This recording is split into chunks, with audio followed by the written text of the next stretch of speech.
Hello everyone, it's CoasterKey here. Today we're going to be reviewing a coaster that I actually hold very dear to my heart. This is High Roller at Valleyfair. High Roller opened with the park in 1976 and was manufactured by the defunct Rarhorst Corporation and built by International Amusement Devices, which was the same company who built the original Colossus at Six Flags Magic Mountain. An interesting thing to note is that this was a Rarhorst's only coaster ever built, which definitely bumps up the uniqueness factor. This wooden coaster is also an Ace Coaster Classic due to its use of buzz bar restraints and sheer age.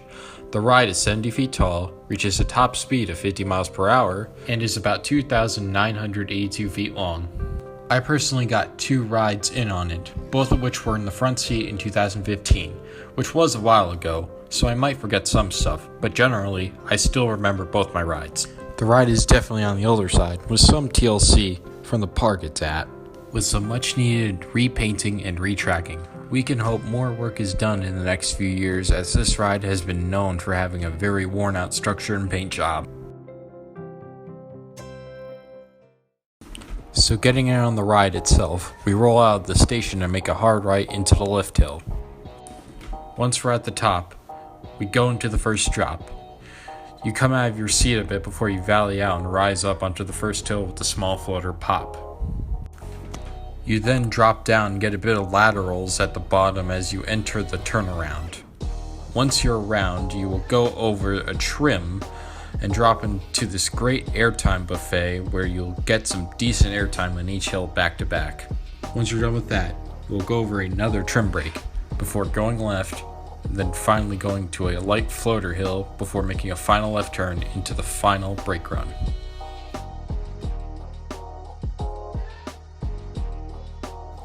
The rating system I'm going to be using is a little bit different. I will be ranking the coasters I review via 4 different categories. Green Circle, which is the least aggressive, reserved for small family coasters and kiddie coasters. Blue Square, reserved for intermediate rides which aren't really that intense, but not completely mild or small. Black Diamond, which is reserved for more advanced rides, which have features like inversions or intense elements. And Double Black Diamond, which is reserved for only the most intense and powerful roller coasters out there.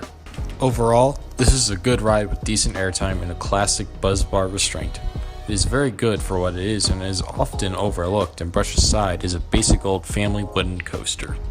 It's definitely more than just that. It's a very fun and classic wooden coaster that's certainly worth a ride or two whenever you visit Valleyfair. This ride will get a blue square on the aggression scale for its mild to moderate airtime packed in a small and tight layout. It's not really an extreme coaster, but it's not a basic family coaster or kiddie coaster either. For the wood percentage score, which is a score measuring the percentage of wooden coaster this ride outperforms, I'll give it a dead 45. It's just barely below average, but still a good ride worth checking out for a quick ride. And for the overall percentage score, it'll be a less impressive 30. Not the best coaster in the world, but not unbearable either. So that concludes my very first review. I hope you enjoyed it, and as always, be sure to like, comment, subscribe, hit the bell, share it on social media, and also give feedback on what you think I should do better next time. Thank you, and peace out.